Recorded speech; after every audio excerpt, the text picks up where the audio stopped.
Live. We're here at Mount Hermon Ministries and got the pleasure before we get started with tonight political forum is to get a chance to talk to one of the renowned chefs in our community, an executive chef who has just made a big name for himself recently with the chef table and a sold-out event that took place last week. I was fortunate to have the television show there to cover it, and the food was just spectacular.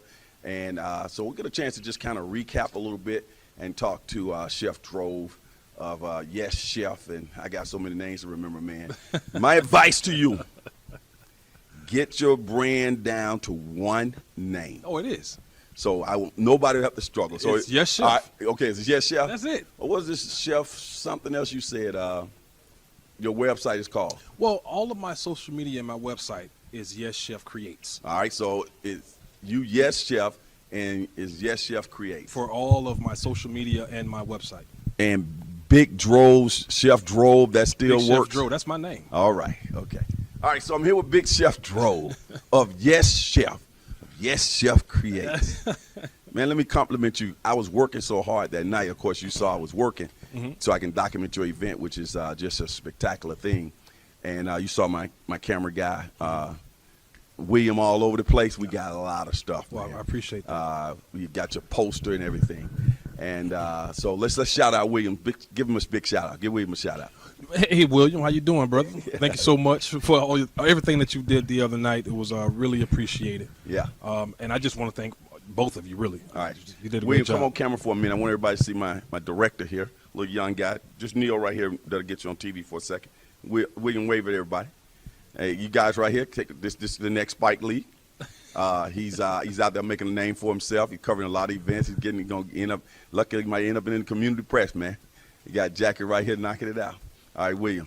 Okay, I get the check, William. So, man, let's go to all on the positive side. Behind the scenes, I know a lot of things we don't see what happened behind the scene. Let's stay on the positive side. On the positive side, when we first walked in, man, you had that nice music playing. You had those tables looked like we had walked into the Taj Mahal or some big restaurant in Vegas, man. Yeah. That's all everybody was talking about. They hitting me up and everything, and we're everybody waiting on the next one. Now, I know you keep saying, well, I'm going to keep moving out of town, moving out, doing it. Let me tell you something, bro. Dominate the market that you're in first. Get your brand real solid where you are.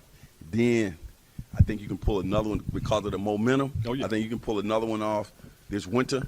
And we found out what some of the kinks are, but I know you thinking big, man. Oh, yeah. But tell me about the response that you got from people so far, and even at the event.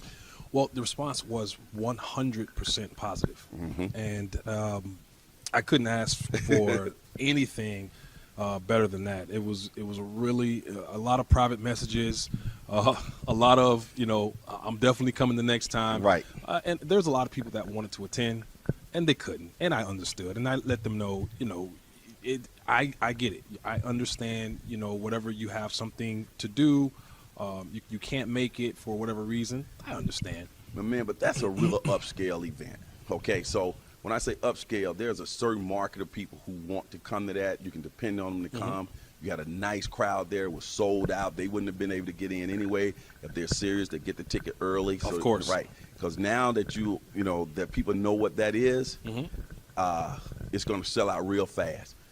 When I say know what that is, let's assume people who are listening to us don't even know what I'm talking about. Tell them what I'm talking about. So the Chef's Table is an event that I put on that I allow 25 to 30 people to purchase tickets to come out and eat exclusively from me. We all know we go to restaurants. No one's eating out of the chef's hands. And there's line cooks, there's sous chefs, there's pastry chefs.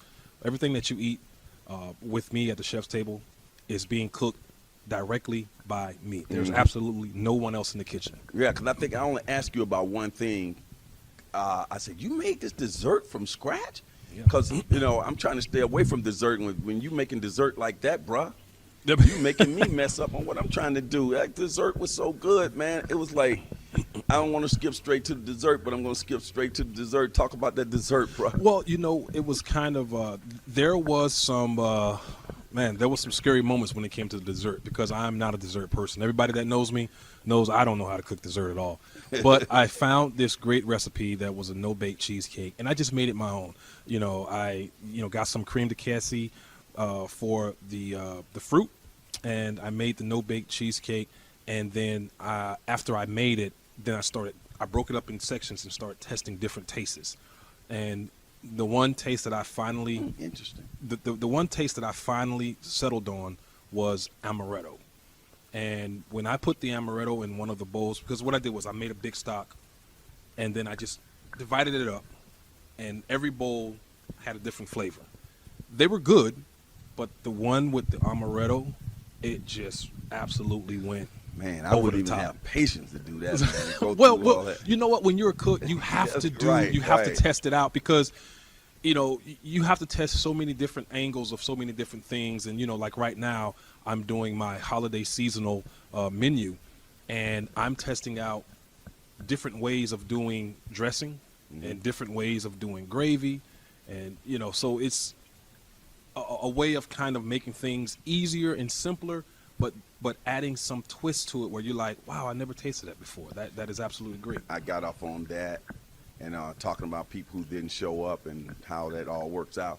Let's go back and establish with our audience talk about the concept. The concept is you will go to any event that people invite you to cook, but you're not a caterer. Go. No, I am not a caterer. I am a private chef. Right. Even if you have an event, or whether it's a bridal shower, baby shower, wedding reception, or anything, if you have a place for me to cook, I will show up, and I will bring my equipment because I do travel with some of my equipment because I never know what I'm going to walk into. Gotcha. And I will cook for you, for your party, for your event.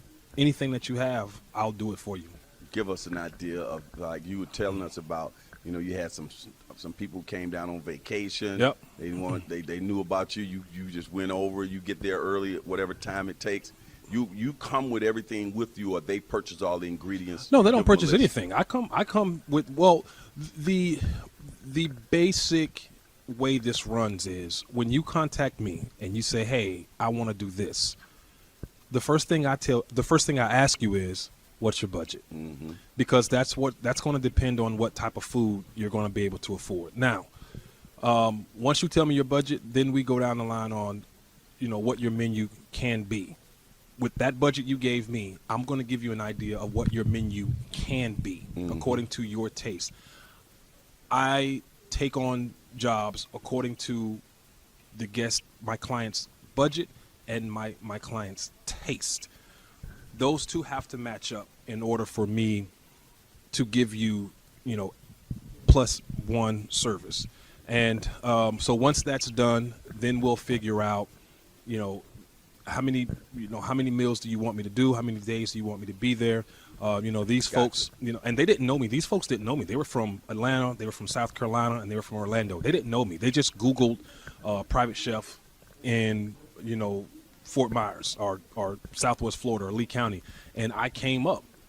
The good thing is COVID allowed me to sit down and build my brand over those few months to the point where I was able to have everything out there by the time And things that's something. started rolling. Now let's go back to how to contact you.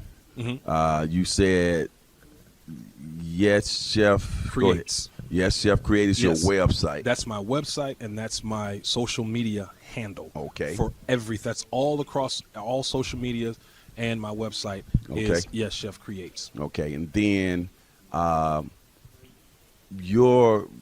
the people that you will talk to will cook for. It can be one person to 100 people, or whatever, right? It ranges. Well, my packages on my website ranges from 2 people. The intimate dining goes from 2 people to 12. Anything over 12, I consider an event, and those prices are different because with an event, it's usually not so elaborate. Mm-hmm. If I'm cooking for 2 people, in my understanding from what I've done, if I'm cooking for 2 people, it's usually more work than it is for 6 people, because the 2 people are saying, hey man, we're going to go all out and we're going to have this. But with the more people, of course, the more expensive it gets. And so they kind of, taper it back and say, all right, we'll take this and this, Yeah. But it's whatever, however they It want to has do it. I mean, to have a chef to come and cook for you at a dinner or proposal or honeymoon or what have we, it has such a classy feel to it. Yes, it does. Because you know what? For the most part, people don't understand. And I've done the research. I've went to different websites like Trulux, Ocean Prime, Chop City Grill, Roost Chris, Capital Grill, Sea Salt. I've went to their websites and I've priced them out based on the lowest priced item on their website, meaning the least the least expensive soup, the least expensive salad, the least expensive appetizer, the least expensive dinner, and glass of wine and dessert. And people don't understand, to get that type of food at a restaurant like that, you're paying 25% more before you leave a tip, before you get in your car and drive. And they don't understand that having a private chef is actually economically sound and better. Sounds good, man. Well, man, I want to compliment you on that again, and I'm going to move into the forum that's going to be taking place, and anything I can ever do to be around you and get some of your excitement rubbed off on me, I'm just holler at me, all right? Of course. Thank you so much, sir. All right, keep it good.